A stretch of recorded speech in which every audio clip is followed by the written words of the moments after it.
नमस्कार विद्यार्थी मित्रांनो, आज आपण 7 जुलै 2024 रोजी झालेला धुळे जिल्हा पोलीस शिपाई भरती या पेपरमधील गणित, बुद्धिमत्ता आणि मराठी व्याकरण या प्रश्नांचा आपण आज अभ्यास करणार आहोत.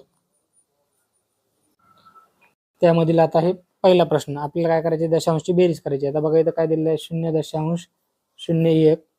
त्याच्यानंतर दिले काय, 0 दशांश खाली दशांश घ्यायचा, 0.001. त्यानंतर दशांश खाली दशांश घ्या, 0.0011. याची काय करायची, आपल्याला बेरीज करायची.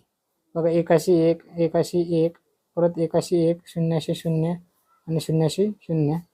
आपलं उत्तर काय येईल, 0.0111. पर्याय नंबर किती येईल आपला, डी.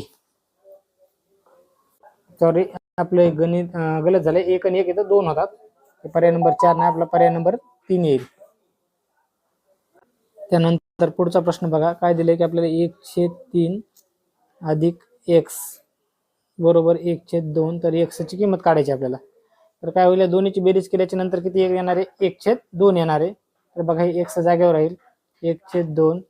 हे बेरजेतले इकडे बरोबरच्या पलीकडे काय होईल, अधिक वजा होऊन जातील, म्हणजे 1/3. आता आपल्याला जर अपूर्णांकाची वजाबाकी करायची असेल तर छेद कसा पाहिजे, सारखा पाहिजे. मग छेद सारखा करू आपण. बघा तिरपा गुणाकार करा, 2 1 2, 3 1 3. छेदाचा गुणाकार 2 त्रिक 6. मग 3 मधून 2 गेला किती येते, 1 आणि छेद 6. म्हणजे x ची किंमत किती येईल, x बरोबर 1/6. पर्याय नंबर 4. यानंतर बघा पुढचा प्रश्न काय दिले, एका चौरसाचे क्षेत्रफळ 324 सेमी असल्यास त्याची परिमिती काढायची. तर बघा आता आपल्याला चौरसाचे क्षेत्रफळ दिले आणि परिमिती विचारली, तर कसं काढायचं. पहिल्यांदा मग चौरसाचे क्षेत्रफळ दिले तर त्याचा सूत्राचा वापर करायचा. चौरसाचे क्षेत्रफळ सूत्र काय, बाजूचा वर्ग. मग आता बघा आपलं क्षेत्रफळ किती दिले, 324. इथं लिहिलं 324 बरोबर बाजूचा वर्ग. आता हे 324 कशाचा वर्ग आहे, हे 324 आहे 18चा वर्ग, म्हणजे बाजू बरोबर किती येईल, 18. मग आता हे चौरस आहे, या चौरसाच्या चारही बाजू कशा असतात, सारखा. तर याची बाजू किती आली, 18. मग आपल्याला काय विचारले, चौरसाची परिमिती. चौरसाची परिमिती बरोबर काय, 4 गुणिले बाजू, कारण चौरसाच्या चारही बाजू कशा असतात, सारख्या. 4ला 4 गुणिले बाजू किती आली, 18. 18 1 18 2 36 18 3 54 18 4 72. म्हणजे आपल्या चौरसाची परिमिती किती येईल, 72 सेमी. पर्याय नंबर आपला 1 येईल. यानंतर पुढचा प्रश्न बघा, खालीलपैकी सर्वात लहान अपूर्णांक कोणता असं विचारले. बघा इथं सगळ्या ह्याचा अंश किती आहे, 14. याचा पण 14, याचा पण 14 आणि याचा पण 14. म्हणजे चारही पर्यायाचे आपले अंश कसे आहेत, समान. ज्यावेळेस अपूर्णांकाचे अंश समान असतात त्यावेळेस ज्या अपूर्णांकाचा छेद मोठा तो सगळ्यात अपूर्णांक कसा असतो, लहान असतो. म्हणजे आपलं उत्तर येईल पर्याय नंबर 4. कसं, जर हे समजत नसेल तर तुम्हाला दुसरं एक उदाहरण देऊन सांगतो. बघा आता इथं मी अपूर्णांकाचा अंश घेतला 12, 12, हे 12 आणि 12. याचा छेद घेतला 2, याचा घेतला 3, याचा घेतला 4 आणि याचा घेतला समजा 6. याला भागवलं आपण, 2 1 2, 2 सक 12, 3 1 3, 3 चौक 12, 4 1 4, 4 त्रिक 12, 6 1 6, 6 2 12. आता बघा ज्याचा छेद लहान होता त्याचं उत्तर किती आलं, सर्वात मोठं आलं. म्हणजे हे मोठा अपूर्णांक आहे. आणि ज्याचा अंश समान असताना ज्याचा छेद मोठा होता त्याचं उत्तर किती आलं, लहान आलं. हे अशा पद्धतीने हे पण उदाहरण आहे, ज्याचा अंश समान असताना ज्याचा छेद मोठा असतो तो अपूर्णांक सर्वात लहान असतो. म्हणून आपलं उत्तर येईल पर्याय नंबर 4. यानंतर बघा पुढचा प्रश्न काय दिले आपल्या, 24% 24 चाचीचे म्हणजे गुणाकार 24. या टक्केच्या बदल्यात छेदात किती घ्यायचे, 100. आता काय करा, डायरेक्ट 24 24 चा गुणाकार करा. 24 चा वर्ग किती येते, 24 चा वर्ग 576. नाही येत नसेल तर करा, 4 चा वर्ग 16 ला 6, 4 ला 1, 4 2 8, 8 2 16 आणि हातचा 1, 17 ला 7, हातचा 1, 2 चा वर्ग 4 आणि हातचा 1 5. 576 छेदात 100. एकावर किती शून्यात 2, म्हणजे इकडून 2 आकडे सोडा, 6 सोडला, 7 सोडला, दशांश इकडं 5. म्हणजे उत्तर येईल आपलं पर्याय नंबर 2.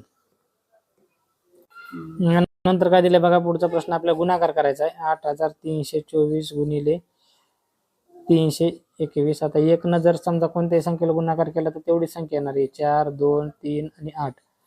इथं बेरजे चिन्ह द्या, 2 चौक 8, बे दोन्ही 4, बे त्रिक 6, बे आठी 16. दोन बेरीचे चिन्ह द्या. त्याच्यानंतर कितनं गुणायचं आपल्याला 3 ना 3 चौक 12ला 2 हातचा आला 1, 3 दोन्ही 6 आणि हातचा 1 7, 3 त्रिक 9 आणि 3 8 24. आता बघा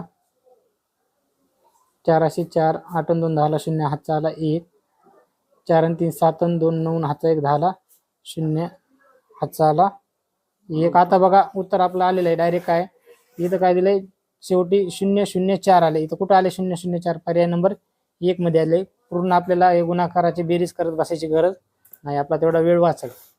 ठीक आहे, आपण तर करून बघा आता. 8 आणि 7 15 आणि 6 21 आणि हातचा 1 22ला 2, हातचे आले 2, 6 आणि 2 8 आणि 9 17ला 7, हातचा आला 1, 4 आणि 1 5 आणि हातचा 1 6 आणि 2 असे 2. यानंतर बघा काय दिलेलं आहे आपल्याला की बाबा करणीमध्ये 81 म्हणजे याचा वर्गमूळ 81चं वर्गमूळ किती निघते बाहेर? हे 9 निघतात बाहेर. हे 100चं किती निघणार? 10. हे 9चं 3 आणि 64चं 8. डायरेक्ट बेरीज करून टाका. 8 आणि 3 11 आणि हे 10 21 आणि 9 30. पर्याय नंबर आपलं 4. बघा पुढचा प्रश्न. एका शालांत परीक्षेच्या कक्षात प्रत्येक 40 विद्यार्थ्यांमागे 3 सुपरवायझरची नेमणूक झाली होती, तर एकूण 12 सुपरवायझरची नेमणूक झाली असल्यास किती विद्यार्थी परीक्षेला बसले होते? बघा आता 40 मागे किती सुपरवायझर आहेत? 3. इथं 12 जण झाले, त्याला भागू आपण. 3 1 3 3 चौक 12 म्हणजे 40 40चे किती गट असतील? 4. तर याला काय करा मग 40 गुणिले 4 करा. 40 गुणिले 4, 4 चौक 16 आणि 0 6 6. म्हणजे त्या परीक्षेला किती विद्यार्थी बसले असतील? 160. म्हणजे पर्याय नंबर 4 आपलं उत्तर येईल. यानंतर पुढचा प्रश्न बघा की सुरेशने एक संख्या धरली, त्यात 10 मिळवले व आलेल्या बेरजेस 2 ने भागले तर उत्तर 18 आले, तर ती संख्या कोणती? याला काय करा, पर्याय न पटकन निघते. पहिला पर्याय काय? 26. 26 मध्ये आपण 10 मिळवले. 26 आणि 10 किती झाले? 36. आलेल्या बेरजेला आपण 2 ने जर भागलं, बे 1 बे 1 उरला 1 बे 8 16 किती आलं उत्तर? 18. म्हणजे ती संख्या कोणती असणार आहे? 26 असणार आहे. पहिलाच पर्याय आपला बरोबर येत आहे. त्यानंतर आता पुढचा प्रश्न काय दिला की बाबा 15.9/6 भागविले 2.5/3 बरोबर किती येईल? याला काय करा, आधी पूर्णांकयुक्त अपूर्णांकाचं काय करा, अंशाधिक अपूर्णांकात रूपांतर करा. या दोन्हीमध्ये कशा चिन्ह असते? गुणाकार, आणि याच्यामध्ये असते बेरीज. बघा 15 सखी 90, 90 अधिक 6 छेद 90 अधिक 9 छेद 6, 90 आणि 9 किती झाले? 99 छेद 6. याचं किती येईल? या दोन्हीमध्ये गुणाकार आणि याच्यात बेरीज. बेत्रिक 6, 6 आणि 5 11, 11 छेद 3. इथं कशा चिन्ह आहे? सॉरी इकडे, सॉरी इथे 11 छेद 3 मध्ये कशा चिन्ह आहे? भागाकाराचं आहे. आपल्याला जर हे काटाकाटी करायचं असेल तर चिन्ह अगोदर उडवायचं. इथं गुणाकाराचं चिन्ह घ्या. 99 छेद 6 गुणिले हे गुणाकार चिन्ह घेतले काय होईल? 3 वरती जातील आणि 11 छेदस्थानी येतील. आता काटाकाटी करा. 11 1 11, 11 9 99, 3 1 3, 3 2 6, 3 2 6, 9 छेद 2 झालं. 9 छेद 2. याला जर काटाकाटी केलं तर बे 1 बे चौकाट उरला 1 भाग जात नाही. इथं दशांश लक्षण बे 5 10. इथं उत्तर यायला पाहिजे 4.5, पण आपल्या इथं पर्यायामध्ये उत्तर आलेलं नाही. बहुतेक हा प्रश्न बाद झालेला आहे. त्यानंतर आपण आता पुढचा प्रश्न बघूया. बघा आता 3/5, एक मिनिट, 3/5 गुणिले 4/10 गुणिले, इथं गुणाकार चिन्ह घेतलं काय होईल? 6 वर जातील 2 खाली येईल. याला आपण काटाकाटी करूया. तर बघा आता बे 1 बे 2 4, बे 1 बे 5 10 आणि सायंत्रिक 18 खाली 18/25. तर याला 25ला आपण 18 भाग जात नाही पहिल्यांदा.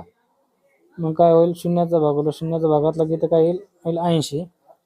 25 1 25, 25 7 175, 180 मधून 175 गेले, उरले 5. इथं काय येणार? दशांश नंतर असल्यामुळे इथं 0 येणार. 25 2 50. म्हणजे उत्तर येईल आपलं 0.72. पर्याय नंबर 4.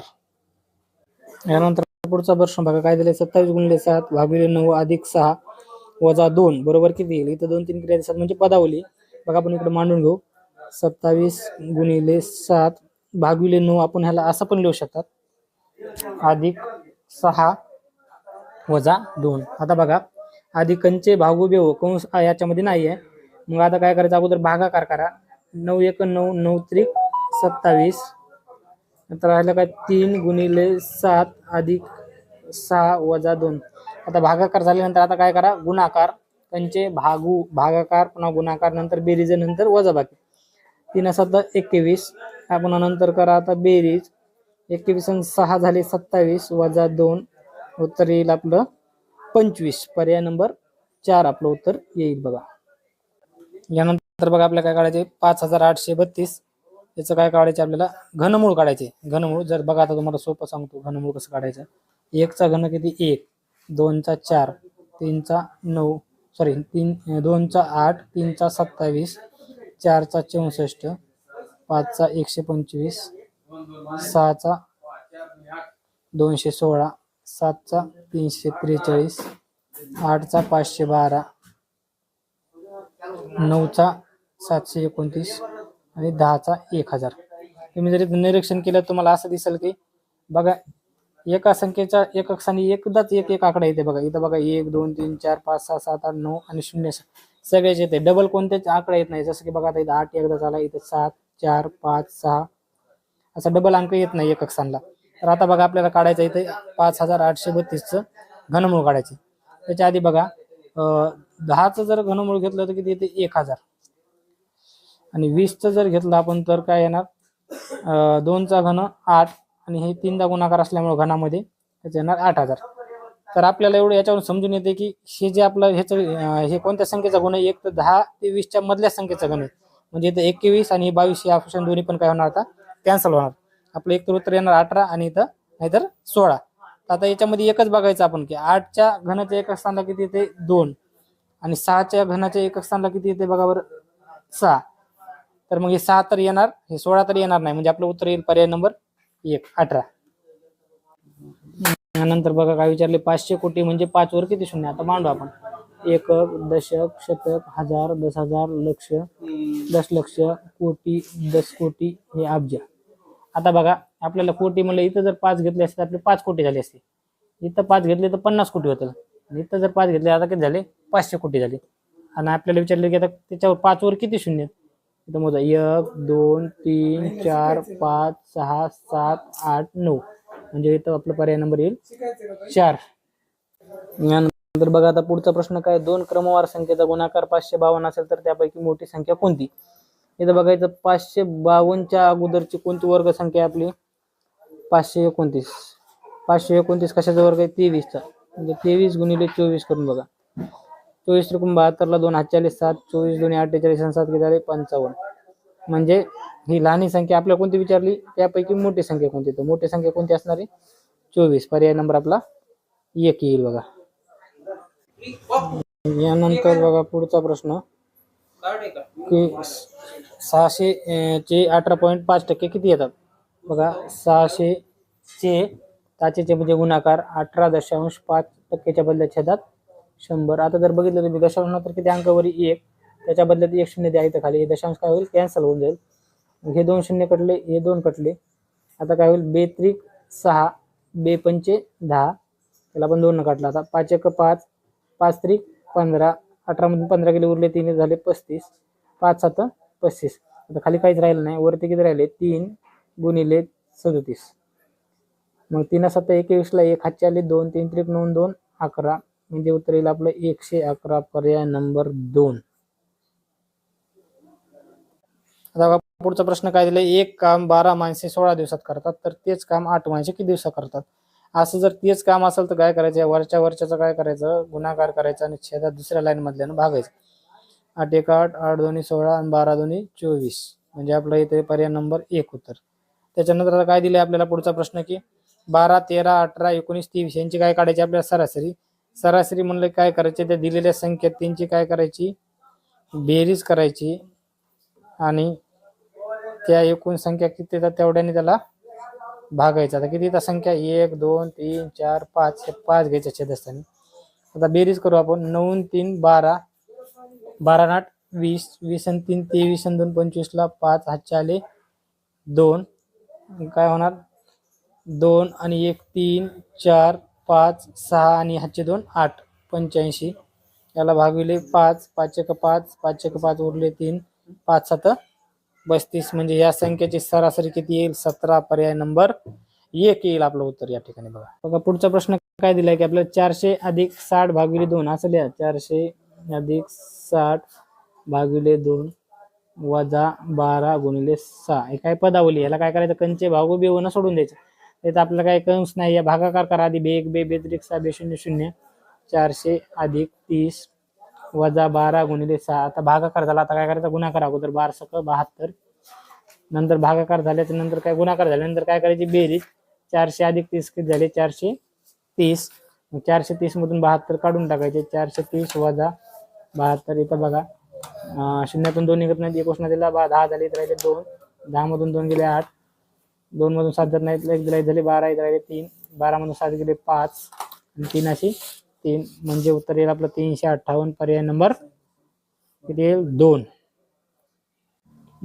यानंतर पुढचा प्रश्न काय 7,000 रुपये चौघामध्ये 2 जसे 3 जसे 4 जसे 5 प्रमाणे वाटल्यास प्रत्येक व्यक्तीचा वाटा किती राहील आपल्याला काढायचे. आता बघा याची बेरीज करा. 2 अधिक 3 अधिक 4 अधिक 5. 5 आणि 4 9 3 12 आणि 2 15. एक जण हे 7,000 रुपये अशा 15 वाट्यामध्ये वाटायचे आपल्याला. त्याला 15 ने काय करा भागा. 7,000 भागिले 15. 15 1 सॉरी 14 बेरीज. 5 आणि 4 9 3 12 आणि 2 14. 15 झाली 14. 14 1 14 14 5 70. एक भाग किती येईल 500. आता पहिल्याचा वाटा किती आहे 2 भाग. तर मग काय येणार 500 गुणिले 2. 500 दोन्ही याचा याला 1000 पहिल्याचा. दुसऱ्याचा येणार 500 त्रिक 5 500 गुणिले 3 1500. तिसऱ्याचा किती येईल 500 गुणिले 4 2000 आणि 500 गुणिले 5 2500. आपल्याला काय विचारलं प्रत्येक व्यक्तीचा वाटा किती राहील. इथं जर बघितलं या चारही पर्यायामध्ये जर आपल्याला बघितलं तर फक्त आपल्याला पर्याय नंबर 1 दिसायला 1000 म्हणून आपलं उत्तर येईल पर्याय नंबर 4. नंतर बघा पुढचा प्रश्न काय दिलाय आपल्याला. ए आणि बी स्थानकामधील अंतर 1125 किमी असून ए स्थानकावरून सकाळी 9 वाजता सुटलेल्या गाडीचा वेग 95 किमी असेल व त्याच वेळी बी स्थानकावरून बघा त्याच वेळीमध्ये बी स्थानकावरून सुटलेल्या गाडीचा वेग 130 किमी असेल तर त्या गाड्या एकमेकीला किती वाजता भेटतील. आता बघा काय करायचं की समजा हे ए स्थानक आहे आणि इकडे समजा बी स्थानक आहे. आता ही गाडी इकडून येईल इकडे आणि ही पण इकडून इकडे चालली म्हणजे दोन्ही एकमेकाच्या विरुद्ध चालल्यात. बघ एकमेकाकडे चालल्यात. तर काय करायचं दोन्ही वेगाची काय करायची बेरीज करायची. 130 आणि 95ची. 5 असे 5 9 3 12 2 हात चाला 1 आणि 1 2 225. आणि जे एकूण अंतर आहे ह्या दोन्हीच्या मधलं 1125 याला काय करायचं 225 न भागायचं. 1125 भागिले 225 याला 25 न भाग जाते. 25 9 225. 25 1 25 चूक 100 उरले 12 झाले 125. 25 5 125. 9 1 9 9 5 45. म्हणजे त्या गाड्या 5 तासाने एकमेकीला भेटतील. आता निघाल्या होते कितीला 9 ला. 9 मध्ये 5 जर मिसळी 9 मध्ये 10 11 12 1 2 म्हणजे कितीला भेटतील दुपारी 2 वाजता. पर्याय नंबर आपला उत्तर आहे 1. यानंतर काय दिले बघा 10 100 अधिक 1000 अधिक 10,000 अशी बेरीज करायची. काय 10,000 आणि 1 झाली 11,000. 11,000 100 आणि 10 110 म्हणजे 11,110. पर्याय नंबर 2 आपलं उत्तर येईल या ठिकाणी. काय सोपं गणित आहे एकदम. पुढचा प्रश्न काय दिलाय 2 चा वर्ग 4 अधिक 3 चा वर्ग 9 आणि खाली 36 चा वर्गमूळ किती येते 6. 9 4 13/6. पर्याय नंबर आपला किती येईल 1 येईल. बघा इथं नंतर काय दिलंय आपल्याला की बाबा 1 डझन वह्याची किंमत 300 रुपये आहे तर एका वह्याची किंमत किती. 1 डझन म्हणजे किती 1 डझन म्हणजे 12 वह्या. किती एका डझन मध्ये किती असतात 12 वस्तू समजा. म्हणजे 12 वह्याची किंमत किती या 300 रुपये. तर एका वह्याची किती इथं तिरपा गुणाकार 300 भागिले 12. 12 1 12 12 दोन्ही 24 उरले 6. इथं 60 झाले 12 पंचे 60 म्हणजे एक वही केवढ्याला पडेल आपली 25 रुपयाला पडेल. 25 ला फक्त. बघा ही आपल्याला हे काय करायचं विचारलं की असंयुक्त जोड विचारले. याच्यासाठी काय करायला आपल्याला एबीसीडी करायला लागली A B C D E F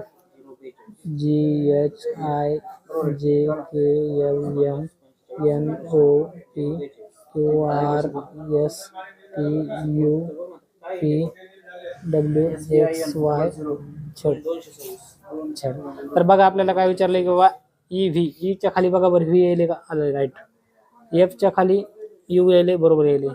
जी च्या खाली टी पण येईल, पण आय च्या खाली पी येते का, नाही येत. म्हणजे ही आपला पर्याय नंबर 4 वेगळं उत्तर येईल बघा या ठिकाणी. यानंतर बघा पुढे काय दिलं, ए बी. बघा इथे ए बी आले. नंतर काय दिले एफ जी, म्हणजे किती अक्षर सुटले, 1 2 3. नंतर बघा 3 अक्षर सोडून एफ जी घेतले, हे का नाही. त्याच्यानंतर के एल दिले. बघा त्याच्यानंतर किती अक्षर सुटले, 1 2, परत 3च सुटले, पण के एल आले, हे का नाही. त्याच्या पुढे काय येईल मग, 3 अक्षर सोडा, 1 2 3 सोडलं तर काय यायला पाहिजे, पी क्यू यायला पाहिजे. पी क्यू आहे का पर्याय, आहे. पर्याय नंबर 3 येईल आपलं उत्तर या ठिकाणी बघा. त्यानंतर काय दिले बघा, पुढचा प्रश्न दिले 14 22 30 38 आणि आपलं पुढचं विचारले. तर इथं बघा याच्यामध्ये दोन्हीमध्ये किती फरक आहे, 14 आणि 8 22, 22 आणि 8 30, 30 आणि 8 38, मग 38 मध्ये 8 अधिक करा, 38 आणि 8 किती होतात 46, म्हणजे 46 पर्याय नंबर आपला 3 येईल बघा. यानंतर पुढचा प्रश्न काय, 76 70 एक्स आणि 58. आपल्याला एक्सच्या जागी कोणता अंक येईल सांगितले. बघा 76 मधून इथं काय केले, 6 कमी केलेत. इथून 70 मधून जर 6 कमी केले तर किती येते 64, आणि मग 64 मधून 6 जर कमी केले तर किती येईल 58. म्हणजे सगळ्या संख्येमध्ये कितीचा फरक आहे, 6 6चा. तर एक्स जागी कोणती संख्या यायला पाहिजे 64, म्हणजे पर्याय नंबर 2 आपलं उत्तर यायला पाहिजे बघा या ठिकाणी. पुढचा प्रश्न काय आहे की बघा, इथे काय केलंय, हे संख्येत आपल्या इथे एक्सची किंमत काढायची. इथं जर आपण याची बेरीज केली तर बघा 5 आणि 4 9, 9 3 12 आणि 2 14, म्हणजे सगळ्याची बेरीज येईल. इथं बघा 6 आणि 7 13, 13 आणि 8 21, 21 आणि 9 30, म्हणजे सगळ्याची बेरीज आहे थोडक्यात. इथं बघा 10 आणि 12 22, 22 आणि 13 35, 10 अधिक 12 अधिक 13 अधिक 11, 3 आणि 1 4 आणि 2 5, सॉरी 3 आणि 2 5 आणि 1 6, 1 2 3 4, म्हणजे 46 उत्तर यायला पाहिजे का, पर्याय नंबर 1. बघा आपल्याला पुढचं काय असेल, जी बरोबर 7 असेल, के बरोबर 11 असेल, 0 बरोबर 15 असेल, एस बरोबर 21 असेल तर अयोग्य जोडी ओळखायची. इथं जर बघितलं तुम्ही, इथं बघा जी किती नंबरला आहे 7 नंबरला आहे, ठीक आहे. त्याच्यानंतर बघितलं तुम्ही के किती नंबरला आहे 11 नंबरला आहे का, 11 बरोबर आहे 11. त्याच्यानंतर बघितलं ओ कितीला आहे 15, तर बघा हे एन 14ला आहे, तर हे ओ पण कितीला आहे 15ला आहे. आणि आपल्याला एस कितीला म्हणजे 21ला, तर एस कितीला येईल 19 नंबरला, म्हणून हे पर्याय नंबर एस हे चुकीचं आहे, म्हणजे पर्याय नंबर 4 आपलं उत्तर येईल बघा. पुढं बघा इथं झाले सॅट बरोबर सीएटी बरोबर किती दिले 24, सी किती नंबरला येते 3, ए 1ला, आणि टी कितीला येते बघा इथं 20 नंबरला आहे का हे, ठीक आहे. तर मग इथं टी 20 अधिक 20 केलं काय, 20 आणि 1 21 आणि 3 24, याची बेरीज येईल. तर आपल्याला रॅटचे विचारले आर किती नंबरला, बघा इथं आर आहे 18 नंबरला, म्हणजे 18 अधिक 1 अधिक टी किती नंबरला आहे तर 20, म्हणजे 20 आणि 1 21 आणि 18 किती झाले 39, म्हणजे पर्याय नंबर 1 आपलं उत्तर येईल बघा. त्यानंतर पुढं बघा, यानंतर काय दिलं आपल्याला की होप हा शब्द कसा लिहायला सांगितले. तर ई साठी काय घेतले अधिक, आर साठी वजा घेतले, एस साठी भागवले, ओ साठी टक्के आणि टी साठी बरोबर घेतले. तर आपल्याला होप लिहायचे, म्हणजे एच साठी पहिल्यांदा काय यायला पाहिजे भागाकार. भागाकार कुठं आले, पर्याय नंबर 2 मध्ये आलाय. त्याच्यानंतर ओ साठी काय टक्के, बघा इथं टक्के आहेत. पी साठी काय बरोबर, इथं बरोबर आहे. आणि ई साठी अधिक तर अधिक, म्हणजे पर्याय नंबर आपलं कोणतं उत्तर येईल 2 नंबरचं. बघा इथं पुढे दिली आपल्या काय लयबद्ध अक्षरमाला. आपण जर इथं बघा घेतलं, इथं 3दा ए दिसायले, इथं जर ए घेतलं ते काय होईल ए ए ए बी, परत बघा ए ए ए इथं बी घेतलं, परत बघा इथं ए ए ए आणि इथं बी आलं, परत ए ए ए बी जर असं घेतलं तर काय येईल ए बी ए ए, असा पर्याय आहे का आपल्याकडं, ए बी ए हे आहे ना, म्हणजे आपलं उत्तर येईल पर्याय नंबर 2 येईल उत्तर. बघा पुढचा प्रश्न काय दिलाय, 9 8 6 2 याचा संबंध याच्या संघ, तर याचा संबंध कसा सांगेल. तर बघा इथं काय दिसतंय आपल्याला 9 दिसतंय, तर ह्याची बेरीज जर केली तर आपल्याला बेरीज येण्यासारखी. मग काय येईल संबंध, बघा 9 मधून जर 2 वजा केले तर 7 येतात, 8 मधून 2 वजा केले तर 6, 6 मधून 2 वजा केले तर 4 आणि 2 मधून 2 गेले तर 0. तसंच इथं पण बघा 8 मधून जर 2 वजा केले तर येईल 6, 5 मधून 2 वजा केले तर येईल 3, 4 मधून जर 2 वजा केले तर 2 आणि 6 मधून 2 वजा केले तर 4. म्हणजे 6324 असं आपलं उत्तर यायला पाहिजे. आहे का पर्याय? आहे, म्हणजे उत्तर येईल पर्याय नंबर 4. इथं बघा पुढचा प्रश्न पण फार सोपा आहे. तर ते काय दिलं 1 3 6, तिथं काय केलं हे उलट मांडलंय 6 3 1. बघा 6 3 1 म्हणले. मग इथं काय करायचं 2 4 9 आहे, इथं काय होणार 9 4 2. आहे का उत्तर? आहे, पर्याय नंबर 4 उत्तर आपलं येईल बघा. त्यानंतर काय दिले आपल्याला मोबाईल हा शब्द असा लिहिला जातो एका भाषेमध्ये, सांकेतिक भाषेत. तर सुपर शब्द कसा लिहिला? इथं काय केलं एमच्या नंतर बघा NOP आहे का नाही, 2 अक्षर सोडून तिसरे घेतले. तर इथं काय करायचं मग आता हे तुम्ही काय करा ABCD काढून बघा. 2 2 2 2 3 3 चा फरक आहे. याचं उत्तर येईल पर्याय नंबर 2 3. तुम्ही नंतर ते काढून घ्या.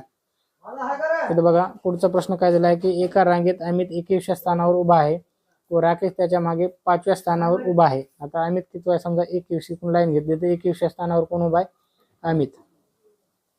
त्याच्या मागे 5व्या स्थानावर म्हणजे 22 23 24 25 1 2 3 4 26 स्थानावर कोण आहे? समजा राकेश आहे. 5व्या स्थानावर उभा आहे.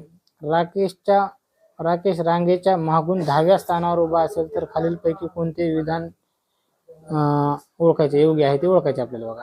बघा तर त्यांनी काय सांगितलं की पाठीमागून 10व्या क्रमांकावर 26 आणि 10 किती होईल तर 36 होईल. तर मग 35 यायला पाहिजे बघा. 27 28 29 30 31 32 33 34 आणि 34 आणि 35. ठीक आहे.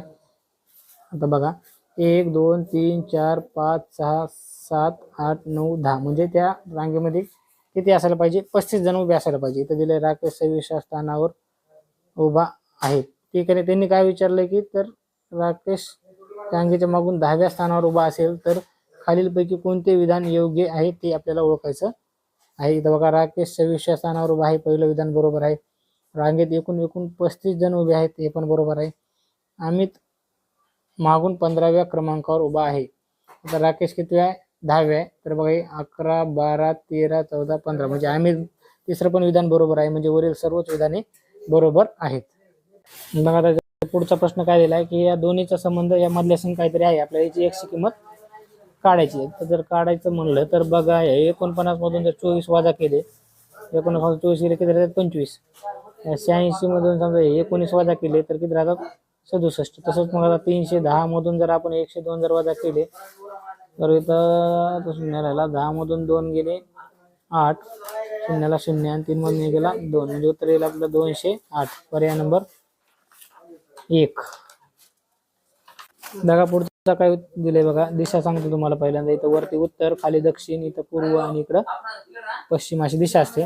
तर चेतन काय इथं उभा टाकलाय, कुणीकडे उत्तरेकडे तोंड करून उभा आहे. उत्तरेला तो 5 किमी चालत गेला. आता इथून गेला समजा तो 5 किमी. ठीक आहे. नंतर काय झालं, तो उजवीकडे वळाला. उजवीकडे म्हणजे तो आता त्याचा उजवा हात इकडच्या बाजूला असेल, तो मग तो उजवीकडे वळाला आणि 10 किमी गेला. समजा इथं 10 किलोमीटर गेला. परत तो उजवीकडे वळून आता इकडे उजवीकडे गेल्यानंतर त्याचा उजवा हात इकडे खालच्या बाजूला येईल. म्हणजे परत किती 5 किमी आला. इथं म्हणजे इथपर्यंत आला 5 किमी चालत आला. तर तो आता पहिल्या स्थानकापासून किती किमी? हे 10 असेल तर हे पण किती असणार आहे? 10 किमी असणार. म्हणजे आपलं उत्तर किती येईल? पर्याय नंबर 4 10. यानंतर पुढे आता मराठी व्याकरण पाहू आपण. बघा इथं पहिला प्रश्न काय विचारला किंवा तो ती तो हा ती ते हे सर्वनामाचा कोणता प्रकार आहे? तर हे सर्वनामाचा आहे दर्शक सर्वनामाचा प्रकार आहे. कारण हा ही हे तो ती ते हे दर्शक सर्वनाम ओळखले जाते. याच्यानुसार प्रश्नार्थक सर्वनामाला शेवटी प्रश्नचिन्ह असते.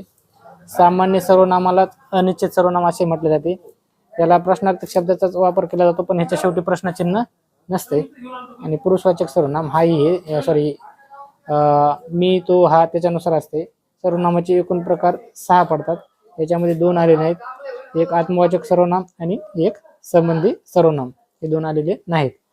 त्यानंतर आपण पुढचा प्रश्न जर पाहिला, काय विचारले किंवा केलेले उपकार जो जाणत नाही त्याला काय म्हणायचं? कृतज्ञ म्हणायचं. आणि जो केलेले उपकार जाणतो त्याला म्हणायचं कृतज्ञ. त्याच्यानंतर पुढचा प्रश्न बघू आपण. भालचंद्र नेमाडे यांनी कोसला ही कादंबरी लिहिली. यातील कोसला या शब्दाची आपल्याला काय ओळखायची? जात आहे का नाही? तर लिहिणारे कोण? भालचंद्र नेमाडे. काय लिहिलं? कादंबरी. तर आपल्याला कोणा काय विचारायचे? कोसला ह्या शब्दाची आपल्याला काय ओळखायची? जात. बघा, कादंबरी हे काय आहे? कर्म आहे. आणि लिहिणारे कोण? भालचंद्र नेमाडे. हे कोण आहेत? कर्ता. आणि कादंबरी विषयी हे काय? हे कोसला हे शब्द माहिती सांगत आहे, म्हणजे हे आहे वाक्यातील विशेष नामे आहे. त्यानंतर बघा तो काय दिले पुढचा प्रश्न, तो खेळताना पडला. ह्या वाक्याचे उद्गारार्थी वाक्याचा योग्य पर्याय निवडायचा आपला. त्यामध्ये पहिला पर्याय काय आहे? तो खेळताना पडला. तो खेळला म्हणून पडला. अबबो, तो खेळताना पडला. आणि शेवटी चौथा पर्याय काय दिलाय? अरे रो, तो खेळताना पडला तो. तर बघा, उद्गारवाची शब्दाचा चिन्हाचा वापर कुठं केला जातो? जेव्हा मनातील उत्कट भावना व्यक्त केल्या जातात त्यावेळेस उद्गारवाची शब्दाचा वापर केला जातो. म्हणून आपलं उत्तर येईल पर्याय नंबर 4. पुढचा प्रश्न काय दिलेला आहे? किंवा गायीने गवत खाल्ले. इथं जर आपण पाहिलं तर इथं बघा, खाणारी कोण? गाय. त्याला प्रत्यय लागलाय ने, आहे का नाही? काय खाल्ले? गवत. पण गवताला काही प्रत्यय लागलेला नाही, म्हणून उत्तर काय येईल आपलं? सकर्मक प्रयोग येईल. सकर्मक कर्तरी. सॉरी, बघा इथं काय आहे की बाबा, गायीने, या गायीला प्रत्यय, कर्त्याला प्रत्यय लागलाय पण कर्माला प्रत्यय लागलेला नाही. ज्यावेळेस कर्त्याला प्रत्यय असतो आणि कर्माला प्रत्यय नसते आणि कर्म असते वाक्यात, त्यावेळेस कर्मणी प्रयोग होतो. आणि ज्यावेळेस कर्त्याला पण प्रत्यय नसते आणि कर्माला पण प्रत्यय नसतो त्यावेळेस काय होत असते? सकर्मक कर्तरी प्रयोग होतो. म्हणून आपले उत्तर येईल पर्याय नंबर 1 येईल. कर्मणी प्रयोग येईल आपलं. यानंतर बघा पुढचा प्रश्न काय? कपाट ह्या शब्दाचे लिंग ओळखायचे. कपाटाला काय म्हणतो आपण? ते कपाट. तो आलं तर पुल्लिंगी असतो, ती आलं तर स्त्रीलिंगी, आणि ते जर आलं तर काय येणार? नपुंसकलिंगी. म्हणून ह्याचं उत्तर येईल पर्याय नंबर 1, नपुंसकलिंगी. त्यानंतर आपला पुढचा प्रश्न काय दिलाय? कमळ ह्या शब्दाचा समानार्थी शब्द काय? असं विचारलेलं आहे. तर आपल्याला तर कमळाला समानार्थी शब्द आहे राजीव हा. त्यानंतर पुढे दिलंय की मध गोड असतो. तर बघा, हे मध काय सांगायलंय? गोड असतो. तर काय बघा, ते काय सांगायलंय? गुण सांगायलंय मधाचा. तर मग हे काय असणार आहे? गुणवाचक विशेषण असणार आहे, म्हणजे आपला पर्याय नंबर 1 आहे. त्यानंतर काय सांगितलं की रमेश आंबा खात असे. बघा इथं असे आले. ज्यावेळेस रमेश आंबा खात असतो असं असेल त्यावेळेस रीती वर्तमान काळ असतो. रमेश आंबा खात असे म्हणजे रीती भूतकाळ असेल. आणि जर रमेश आंबा खात जाईल असं असेल तर मग रीती भविष्यकाळ असतो. तर इथं आपलं उत्तर येईल पर्याय नंबर 2, रीती भूतकाळ. यानंतर काय दिलंय आपल्याला की बाबा, हत्ती या शब्दाचे अनेक वचन सांगा. तर हत्ती या शब्दाचे अनेक वचन हत्तीच असते, म्हणून याचं उत्तर येते पर्याय नंबर 4. त्यानंतर दिले की दाट ह्या शब्दाचा विरुद्धार्थी शब्द सांगा. दाट या शब्दाच्या विरुद्ध शब्द येतो विरळ. पर्याय नंबर 1. त्यानंतर काय? डोंगर पोखरून उंदीर काढणे ह्या म्हणीचा अर्थ काय? म्हणजे खूप सारं काम करून आपल्याला त्याच्यापासून जर थोडीच काहीतरी भेटत असेल, मोबदला भेटत असेल, तर त्याला डोंगर पोखरून उंदीर काढणे असं म्हटलं जातं. मग इथं काय दिले बघा, पर्याय नंबर 4 मध्ये दिले खूप कष्ट करून थोडे फळ मिळणे, म्हणजेच डोंगर पोखरून उंदीर काढणे या म्हणीचा अर्थ होतो. त्यानंतर बघा पुढे काय दिलेलं आहे आपल्याला, जहाज, पिस्तूल हे शब्द कोणत्या भाषेतून मराठीत आलेले आहेत? तर ते आलेले आहेत पोर्तुगीज भाषेमधून मराठीमध्ये आलेले आहेत. बघा मित्रांनो, या शब्दात असणारी विभक्ती कोणती? तर बघा मित्रांनो म्हणजे आपण काय म्हणतो, हाक मारलेली, आणि त्याची विभक्ती कोणती असते? संबोधन ही विभक्ती असते. त्यानंतर दिलेलं आहे किंवा पाठीमागून जन्मलेला याला खालीलपैकी काय म्हणतात? तर त्याला म्हणतात अनुज. जो आधी जन्मलेला आहे त्याला म्हणायचं अग्रज, आणि जो पाठीमागून जन्म त्याला म्हणायचं अनुज. त्यानंतर बघा आता पुढचा प्रश्न, आहारी जाणे या वाक्यप्रचाराचा अर्थ सांगा. आहारी जाणे म्हणजे कुठेतरी पुढच्याच्या ताब्यात जाणे, म्हणजेच आपलं उत्तर येईल पर्याय नंबर 1. त्यानंतर बघा दिले की पोलिसांनी आरोपीला पळत जाऊन पकडले या वाक्यातील कर्ता कोण आहे? पळत जाऊन पकडणारे कोण? पोलीस. म्हणजे या वाक्याचा कर्ता कोण येणार आहे? पोलीस. पर्याय नंबर 4 हे आपलं उत्तर येईल. बघा इथं पुढचा प्रश्न काय दिलाय की विहंग, विहग, खग हे तिन्ही कशाला म्हटले जाते? हे तिन्ही पण पक्षाची नावे आहेत, पक्षाला म्हटलं जाते. आणि आई म्हणजे काय असते? साप असते. तर हे चौथा पर्याय आपला हे गटात बसत नाही, म्हणून आपलं काय येईल? पर्याय नंबर 2 आहे येईल. त्याच्यानंतर दिले किंवा दिवाकर, मार्तंड, प्रभाकर ही सर्व नावं कोणाची आहेत? तर ही सर्व नावे कशा कोणाची आहेत? सूर्याची आहेत. त्यानंतर बघा पुढचा प्रश्न दिलेला आहे आपल्याला की वाहा आनंदाची बातमी आहे, यातील वाहा ही शब्दाची जात कशाची? तर हे वाहा ही शब्दाची जात कशाची? केवळ प्रयोगी अव्ययाची आहे. त्यानंतर बघा पुढचा प्रश्न काय दिलेला आहे की जर तू आलास तर मी येईल. याच्यात काय दिलंय, जर तरचा वापर केलेला आहे. जर तरचा वापर कशामध्ये येतो, तर ते येते उभयनव्याचा संकेत बोधक या प्रकारामध्ये येतो. म्हणून याचं उत्तर येईल संकेत बोधक हे येईल. बघा प्रथमा हे कोणते विशेषण आहे, तर प्रथमा नंतर द्वितीय तृतीय असं येतं, तर हे कोणते क्रमवाचक संख्या विशेषण आहे. त्यानंतर दिले की अतिशय तापट माणूस. अतिशय तापट माणूस म्हणजेच काय असतो, त्यालाच काय म्हणतात, 11वा रुद्र असे म्हणतात. कळीचा नारद म्हणजे कळलाव्या. त्याच्यानंतर बघा शुद्ध शब्द ओळखा, तर याच्यामध्ये बघा ग्रह खालून असते, परीक्षेला दुसरी वेलांटी असते. पुनरला इथं रफार आले नाही, म्हणून याचं उत्तर येईल बघा पुनर्जन्म, पर्याय नंबर 1. त्याच्यानंतर शेवटचा प्रश्न दिलाय की श याला काय म्हणतात, तर याला म्हणतात बघा उष्मी. जर मित्रांनो आमचा व्हिडिओ जर तुम्हाला आवडला असेल तर लाईक करा, सबस्क्राईब करा. आम्ही तुम्हाला नवीन नवीन व्हिडिओ घेऊन येऊ. धन्यवाद.